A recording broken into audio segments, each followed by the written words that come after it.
Hi, my name is Mark. We're having a quicker video this time. To be completely honest, these weeks have been a little bit more workloaded and I don't really have the time to do a proper video talking about a real specific topic and do some more thorough editing, but because I didn't want to leave you guys without a video, in fact I even look pretty and super prepared as you can see. Let's be honest, a lot of you care a lot about these videos, but I thought I'd do a video talking about something that at first I didn't really thought was video material worthy. Most of you prefer that I talk about theory or scales or arpeggios or something like it, but there are also many of you who don't really like scales and stuff like that.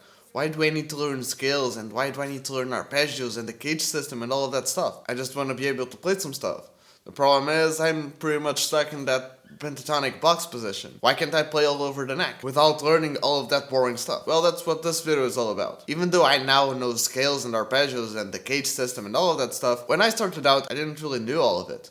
Well, since I started on bass, I knew a couple of theoretic things, but I didn't instantly try to apply them. Since I was in school when I started playing, I either only had like 10 minutes to practice, like really practice, or I had to practice when I did other things. And like many of you now, at that time I didn't really have a practice schedule time, nor did I focus my time thinking, oh, maybe I should practice this or that. Well, sometimes I did, but in generally, I really didn't. And looking back, I think I should have, but nobody cares about it now. And at first, I was kind of surprised about why people couldn't really play all over the neck. I could, and I was sort of a beginner like everybody else. So why was I different? And I think this may be why. Let me just show you what I mean. But before I do, I just want to say, please subscribe to my channel. You're probably aware that YouTube's been acting a little bit weird lately. Even if you subscribe to the channel, those channel's videos may really not show up in our subscription box. And even if you ring the little notification bell thingy below, you still really will not be notified of that channel's content. So if you want to stay tuned to my content, you really should subscribe, turn on all the notifications, and since that may or may not work, I highly suggest you follow me on social media. Not only do I post some exclusive stuff there, like improvised solos and jamming over backing tracks, and generally wherever I'm up to at the moment, but I always post there about my videos. Links for the usual stuff will be below, like Facebook, Instagram, and Twitter, but in general, at Mark Guitar. Oh, and since you're down there, please consider leaving a like, and perhaps share this video on social media. I highly appreciate it. But yeah, I guess now we can get straight into it. Our main box pentatonic position. By the way, I'm 2.5 steps down. But you don't really need to be 2.5 steps down. I should technically be in standard, but I didn't really have a guitar tuned to that. That really didn't have like nasty old strings. As I mentioned before, this has been a busy week. But as I was mentioning, main pentatonic box position, right? We're all comfortable around that. The main problem, I guess, is when we're in a position that's not this one. What happens when we're playing something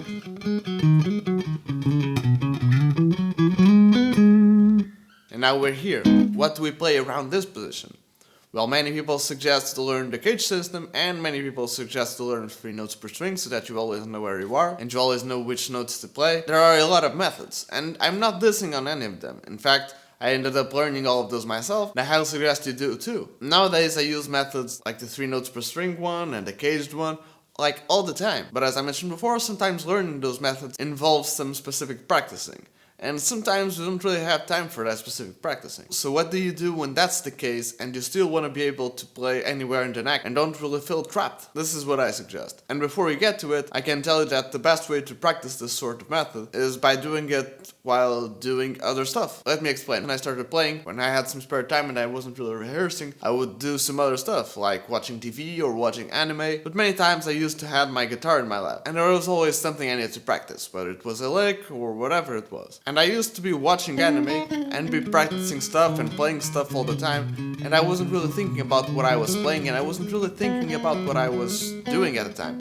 I was just playing and I was just doing other stuff while my hands were on the guitar, and I just wanted to play stuff while my brain was trying to do other stuff. I tried to do that right now, talking to you and playing something. And don't get me wrong, it's not like I'm completely focused on playing nor completely focused on whichever other task I'm doing. But because you end up listening to what you play, and many times you will not be looking at your fretboard, at least I didn't, I was watching anime, and because I wasn't really looking at my guitar, but I could still hear what I was playing, it worked really well as an ear training exercise and also as an audiation exercise, but it also served as this. And I know it was a long tangent, but trust me, we're getting there. Even if you're not specifically practicing anything like a solo or something, there's probably a lick that you like.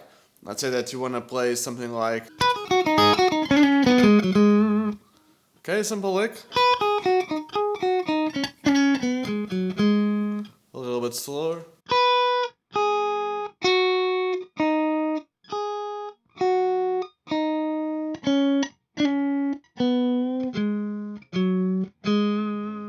And again, if you're in this specific position,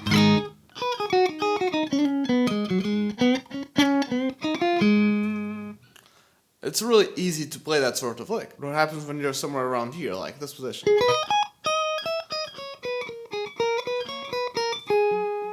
Can you still play that lick? Well, if I wasn't really doing any other thing, like watching anime or watching TV or whatever I was doing, I would just return to this position. I would just be playing, okay, I'm here.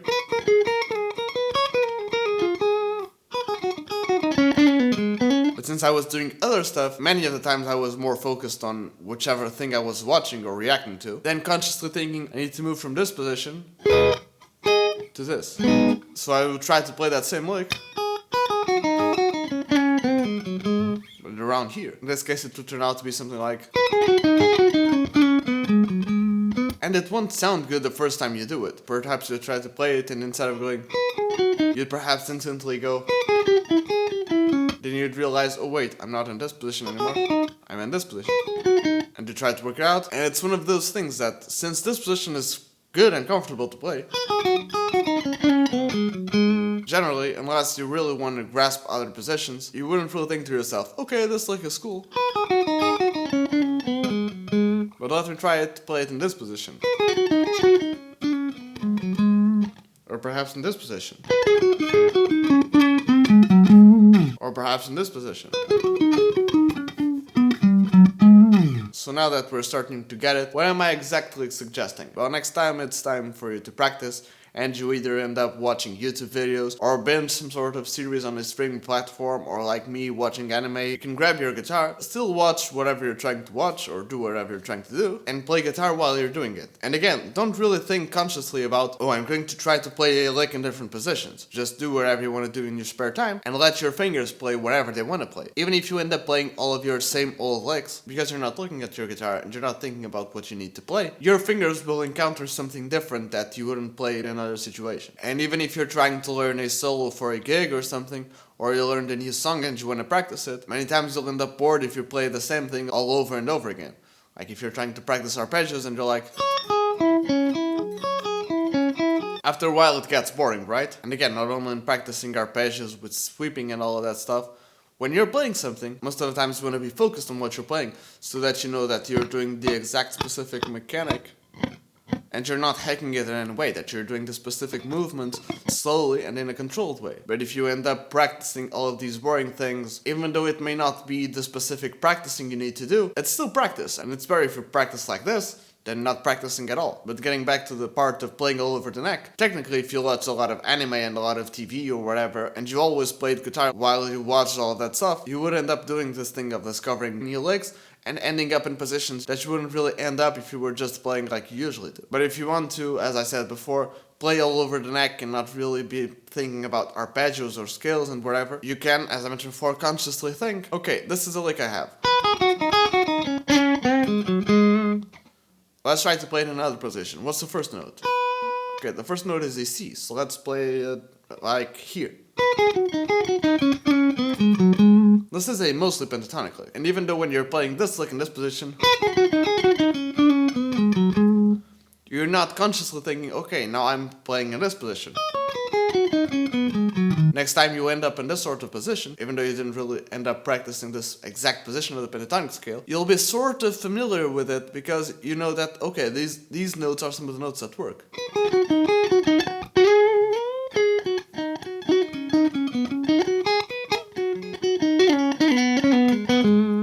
Not only that of moving to a different position, but also try to play it with some different fingerings. What happens if you started playing with your first finger?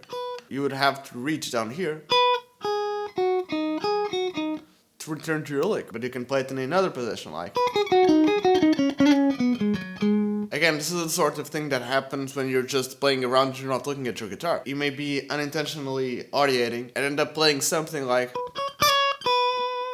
Then you start audiating and your brain is like, oh, that lick of... is what would sound good in this situation. You're trying to maybe unconsciously, or even consciously, really depends on the case, but you're trying to play this lick, but you're not really in that position. So you're playing your C here, and end up playing something like... And as I mentioned before, this is a great exercise not only for audiating and ear practicing and learning new positions, but also for picking stuff. Because when you're playing this lick, it's pretty comfortable, right? But if you do it like this, it also messes with your alternate picking. So you'll end up doing these cross-picking patterns, or perhaps you'll instantly try to do some economy picking, not only playing it like this, but let's say that you want to play it an octave lower. You can again try to fill the blanks. Or just think, okay, this position, I can just move it an octave lower. And even if we just take these couple of examples, we show this far. If you don't move any further, of course, you won't be a master of all the other positions just by learning this one lick. But you started out with a lick that was a simple lick in your main box position. Now you have a little bit more knowledge about this position, this position, this position, this position, this position, this position. Again, when I started playing, I wasn't really consciously thinking about, okay, I need to move this lick to other positions. And then not just suggesting, okay, instead of doing some real practice, just go watch whichever series or anime you want, and again, go play while you do it. But I can honestly say to you, this sort of thing of moving licks to other positions is something that, even back then, I probably thought was something that was important, but I wouldn't really spend that much time practicing it. I probably should, but back then I didn't really care that much about it. And again, not only can I, but I do suggest you just spending a little bit of your time not doing anything else, just practicing guitar, and practice this sort of thing. Then you practice all of your skills, and you practice all of your gauge system, and all of your new licks and whatever. But if you play while you do other stuff, it can lead to a different sort of practicing, and a different way to learn things. So before we go, let's do some sort of a conclusion to this. One, if you don't really have time to practice, or when you have a little bit of spare time, you would rather watch some anime or TV or a series or whatever it is, sure, go do it, but perhaps take your guitar with you. The other point of this video is, if you want to play all over the neck and not be stuck in any position and whatever, I highly suggest you do learn the gauge system and 3 notes per string stuff. Even though it's not mandatory, it really is important. But one thing that you can do that isn't as boring as learning all of these different shapes for scales and learning all of these chord positions and whatever, is to try to play your own licks but in different positions and starting with different fingers. Not only do you end up finding new positions to play those licks in, and you get a little bit more comfortable with those positions, but many of the times those positions you end up finding and you end up playing in are either positions of the gauge system or positions linked with the positions of the 3 notes per string scales. And that's cool because when later on you actually think it's important to learn the gauge system and all of those 3 notes per string scale positions, you are a little bit more familiar with those positions. You're not going into it completely blank. I think I made my message clear, and even though it may have been a little bit all over the place, I think it's a really important thing for you to consider and try to do on your own. Thank you so very much for watching. I hope this video was helpful to you in any way possible, and if it was, please leave me a comment below. Do you have anything to add to this discussion? Did you agree? Did you not agree? Was there something I missed? Something I should have said? Also, if you have any suggestions for videos, I have this dedicated series called Yate, You Ask I Teach. I know, pretty boring, generic, and self-explanatory title, but as you can probably guess, and as the name implies, in that series I pretty much teach anything you guys leave in the comment section below. Well, guitar and music related, of course. So if there's a question you'd like to get answered, or there's something you want me to talk about, and or you want to get a shout out, please leave it in the comment section below with the hashtag Yate. We've done a couple of episodes already, you can check those out in the card section right there. And since we're talking about this, please check out some of my other videos after this one. I usually do videos talking about either a specific lick from a guitar player that I either think is interesting or a little bit different from what they usually play, or sometimes I look at a specific music theory related concept and explain it so that you guys can use it, and other times I just talk about technique and guitar related stuff. At this point there's a little bit of a back catalog already. Perhaps you'd like to check out the Frank Gambale lick of Frank Gambale licks, or perhaps you should check out Forget About Scales, Arpeggios, and Triads. Dyads are what you should be playing. And lastly but not leastly, what's the big deal about the melodic minor scale? Again, all those videos will be on the card section right there, on the description below, and on the annotations in the end of the video, which will be on in just a couple of seconds, so please stay tuned. But yeah, I guess that's it. Again, thank you so very much for watching. Don't forget to leave a like, comment, subscribe, and on all the notifications. Please follow me on social media. Perhaps share this video on social media. Don't forget to check out some of my other videos after this one. If you can leave a comment for my 8th series, I'd highly appreciate it. We can only keep that series going if you guys leave comments. And yeah, cheers!